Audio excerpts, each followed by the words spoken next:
ज़रा बताइएगा कि ये दुनिया फ़न के लिए कितना बड़ा नुकसान है उमर शरीफ साहब का जाना, जितना उन्होंने काम किया है, चाहे वो स्टेज ड्रामे हो चाहे वो फिल्म्स हो।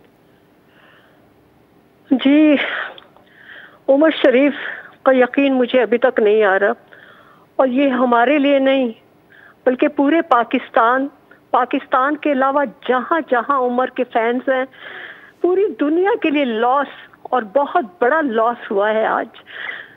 उमर मेरे जिस्म का, शोबिज़ के जिस्म का हिस्सा थे जो हमसे अलग हो गया।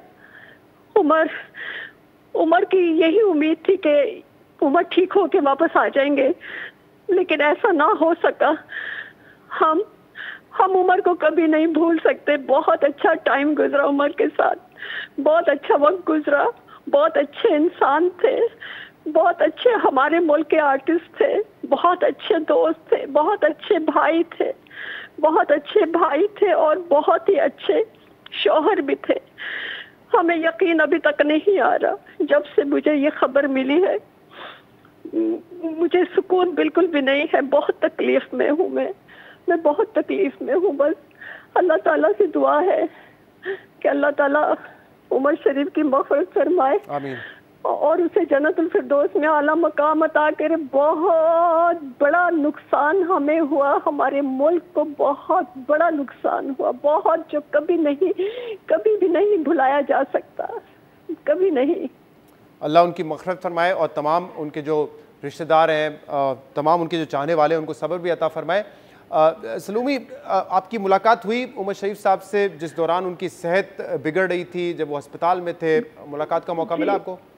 जी, मैं मिलने गई थी उमर से। मैं नईमा गिरज दोनों उमर से मिले हैं। उमर ने हमें देख के स्माइल दी एक, और मैंने उमर के माथे पे भरोसा लिया, और नईमा ने भी उमर के माथे पे भरोसा लिया।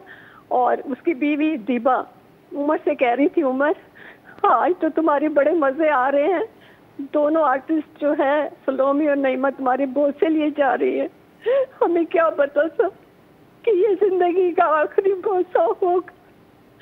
उसके बावजूद भी उमर ने स्माइल दी हमें, और हमें कहा, सलोमी खुश रहना सलोमी और नईमा। बस ये आखिरी अल्फाज थे उसके, ये आखिरी अल्फाज हमारे लिए रह गए।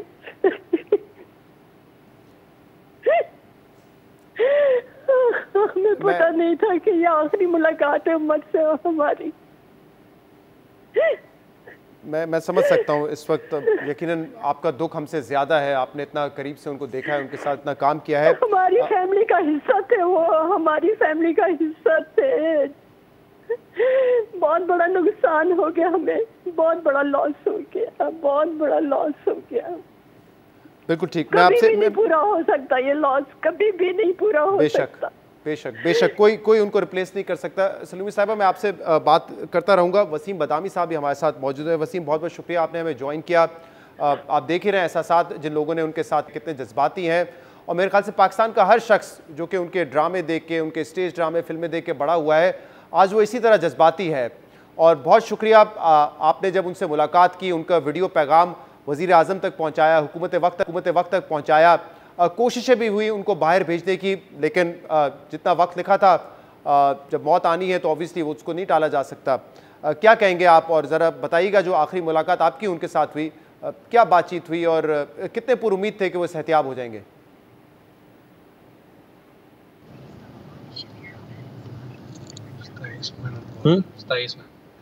वसीम बदामी, आप सुन सकते हैं मुझे? जी, मैं आपको सुन सकता हूँ शहजाद। जी वसीम, मैंने कहा कि बहुत शुक्रिया, आपने हमें ज्वाइन किया। और अभी हम सलूमी से बात कर रहे थे। यकीनन वो भी बहुत जज्बाती हैं, पूरा पाकिस्तान बड़ा जज्बाती है। हमने बचपन से देखा है उमर शरीफ साहब ने जिस तरह का काम किया है, हंसाया है, हमारे गम दूर किए हैं। आपने जब उनसे आखिरी मुलाकात की तो एक उम्मीद थी कि वज़ीर आज़म साहब, हुकूमतें मिल के उनको बाहर भेजेंगे, और ऐसा हुआ भी, कोशिश भी की गई। लेकिन जब मौत आनी है तो ऑब्वियसली उसको टाला तो नहीं जा सकता। आप ज़रा अपनी आखिरी मुलाकात के हवाले से बताइएगा, कितना पुरुमीद थे कि वो सेहतियाब हो जाएंगे? शायद आप ठीक कह रहे हैं। मतलब आज जब से खबर मिली है तो मतलब समझ ही नहीं आया, यकीन ही नहीं आया। उसकी वजह वही थी जो आपने कहा कि बड़ी उम्मीद बंध गई थी। उम्मीद जब बंध के टूटती है ना, और दुख होता है। यानी मुझे जब ये खबर मिली है उसके 50 मिनट बाद मैंने अपने टीवी चैनल को बताया और ट्वीट किया, बिकॉज यकीन ही नहीं आता। 50 मिनट्स 5-6 लोगों से जो वहाँ मौजूद थे उनसे बात करने के बाद आखिरी मेरी मुलाकात तब हुई जब बस अमेरिका के लिए सारे इंतजाम मुकम्मल थे, तो बस वो लेटे हुए थे और मैं इधर उनको अपने स्टाइल में उस्ताद कहता था, तो मैंने जाके इधर इस तरह सैल्यूट मारा, मैं उस्ताद खैरियत से हैं, ठीक-ठाक और बड़े गुनूदी के आलम में थे। He was struggling hard to stay awake ना, क्योंकि बहुत सारी इंजेक्शन वगैरह लगी हुई थी। तो मैंने बस 3-4 मिनट बात की सिर्फ और मैंने उनसे कहा कि आप बस अब अमेरिका की तैयारी करें, अब आप अमेरिका पहुँचे और बस मैं आ रहा हूँ पीछे, अमेरिका में हमने साथ बैठ के कॉफ़ी पीनी है बस। तो आप वो उनकी उस वक़्त भी विट और उसका वो आलम था, उन्होंने बड़े अपने मखसूस अंदाज़ में, उन्होंने बड़े इस अंदाज़ में एक कैफ़े का नाम लिया, उन्होंने कहा कि यार उस कैफ़े की कॉफ़ी बड़ी अच्छी है, वहाँ पिएँगे कॉफ़ी। तो सबको बड़ी उम्मीद हो गई थी, जो कि सारे अरेंजमेंट्स हो गए थे, हर चीज़ कंप्लीट हो गई थी और उसके बाद जब आज सुबह खबर आई है तो बिल्कुल यकीन ही नहीं आया कि क्या हो गया। I am short of words, मतलब कुछ वेरी वेरी हार्ट ब्रोकन। और वसीम, ये मैं किसी को ब्लेम करने के लिए नहीं पूछ रहा हूँ आपसे, लेकिन क्या उनकी फैमिली को थोड़ा सा इस हवाले से था कि चीज़ें जल्दी प्लान की जा सकती थी? और हम सबका ईमान है कि जब मौत मुकर्रर है तो वो आनी है, उसको टाला नहीं जा सकता, लेकिन कहीं ये शिकवा था कि 10 तारीख को आपने गालिबन ट्वीट किया था और फिर 28 तारीख को एयर एम्बुलेंस उनके वीज़े के अरेंजमेंट में, क्या जल्दी हुआ जा सकता था? ऐसी कोई शिकवे तो नहीं है? हाँ, देखिए शायद 10 तारीख को ये मैंने ट्वीट किया था, यही इसी दिन मुलाकात हुई थी, अहले खाना से कंसल्टेशन के बाद इस ट्वीट को किया गया था। उस वक्त मुझे अल्फाज याद है मुताल्लिका डॉक्टर के, उन्होंने कहा 15 दिन है, 15 दिन में इस आदमी को अमेरिका होना है, वरना अच्छी खबर नहीं हमारे पास आपको सुनाने की, ये कोट अनकोट। और उन्होंने कहा 15 दिन में अगर ये आदमी ट्रैवल नहीं कर सका तो फिर हम यहीं पर इसकी ओपन हार्ट सर्जरी करेंगे, जो कि बहुत ही एक हाई रिस्क सर्जरी होगी। अब देखिए आपकी वाली बात है कि वैसे तो बहुत शुक्रगुजार हैं, मैं बहुत ज़्यादा, चूँकि खुद मैंने बात की थी फेडरल गवर्नमेंट में हर लेवल पे और सिंध गवर्नमेंट से तो हमने बात भी नहीं की, तो उन्होंने रिस्पॉन्ड किया, उनके तो बहुत ही ज़्यादा शुक्रगुजार हैं। तो we are really thankful, family भी। अब हाँ, लेकिन ये है कि एक खलिश सी रह जाती है, तो कुछ मोड़ ऐसे आए जब हम ब्लेम नहीं कर रहे हैं, शायद उनकी मजबूरी होंगी, कुछ जब ये लगा कि शायद ये प्रोसेस वीज़ा का थोड़ा सा और जल्दी हो सकता है, ये एक खलिश रही और तो अल्लाह मतलब शायद कुछ और बेहतर भी शायद हो सकता था, लेकिन ओवरऑल बहरहाल शुक्रगुजार हैं आपकी वाली बात की, जो रात कब्र में है, जो रात जिस लम्हे जो उनकी मौत जर्मनी में लिखी थी और वहाँ आई, किसी ने सोचा नहीं था, और काश थोड़ा सा और जल्दी आता काम, लेकिन ओवरऑल बहरहाल शुक्रगुजार हैं फेडरल गवर्नमेंट के, सिंध गवर्नमेंट के, बहुत शुक्रगुजार। सही। अच्छा सलूमी, ये बताइएगा कि जाहिर सी बात है हम दुखी हैं, लेकिन इतने बड़े लेजेंड है, इतना काम किया है जो कि हम सब याद रखेंगे और जिंदगी भर याद रखा जाएगा उनका काम, क्योंकि अभी आप देखें ना, जो उनके मशहूर स्टेज ड्रामे, उनको 20-30 साल हो गए, लेकिन आज भी हमारी नस्ल को एटलीस्ट एक एक जुमला याद है, एक एक डायलॉग याद है। अब हम तो एज अ फैन देखते हैं, एज अ व्यूअर देखते हैं, आप जरा बताइएगा कि बतौर आर्टिस्ट आपको क्या लगता है उमर शरीफ साहब में क्या ऐसी चीज थी, क्या ऐसी खसूसियत थी जो उनको दूसरों से मुनफरिद बनाती थी और इतना कामयाब बनाया? अल्लाह ताला की मदद थी और उमर को एक एक्स्ट्रा ऑर्डिनरी आदमी अल्लाह ताला ने एक्स्ट्रा ऑर्डिनरी इंसान बनाया था और उसको ऐसा दिमाग दिया था कि वो बैठे बैठे, जैसे बकरा किस्तों पे हमारा प्ले था, बकरा किस्तों पे एक रात में उमर ने लिखा, लो सलोमी ये तुम्हारा करेक्टर, लो नहीमा ये तुम्हारा करेक्टर, लो शहजाद ये तुम्हारा करेक्टर, लो मोइन ये तुम्हारा करेक्टर। उधर उमर लिखता जाए और उधर फुरकान हैदर हमारी रिहर्सल करवाते जाए।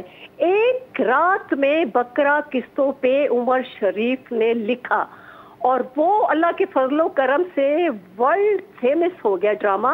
और इंडियन मूवीज जो थी, ये ड्रामा हमारा वीडियो पे जब आया उमर शरीफ को अल्लाह बख्शे, तो इंडियन मूवी थी शहंशाह, वो फ्लॉप हो गई।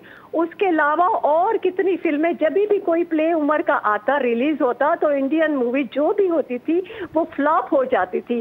तो ये अल्लाह ताला ने उसको एक नेमत अता की थी, एक दिमाग अता किया था, जो कि किसी दुनिया के किसी मुल्क का कोई भी आर्टिस्ट देख ले उसके पास वो दिमाग नहीं था।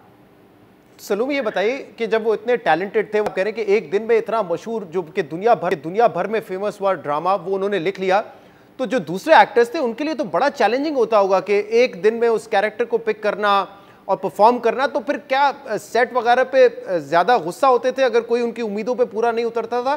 किस तरह रिएक्ट करते थे वो?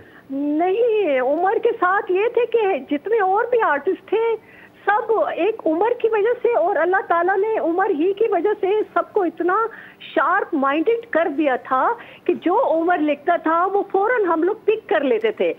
कभी भी कोई एक जुमला, कोई एक डायलॉग हम लोग कोई भी आर्टिस्ट मिस नहीं करता था। तो ये जैसे अल्लाह ताला ने हमें उमर अता किया था, वैसे ही उमर को हम जैसे आर्टिस्ट अता किए थे जिनकी केमिस्ट्री बड़ी मैच करती थी। सही। सलूमी, बहुत शुक्रिया। ऑब्वियसली जो खला पैदा हुआ है वो तो पुर नहीं हो सकेगा, बट उनके फैंस यकीनन उनका काम याद रखेंगे, उनके ड्रामे। उनसे फैंस से यही मेरी रिक्वेस्ट है कि उमर के लिए बेइंतहा दुआ करें, उनकी मग़फ़िरत के लिए।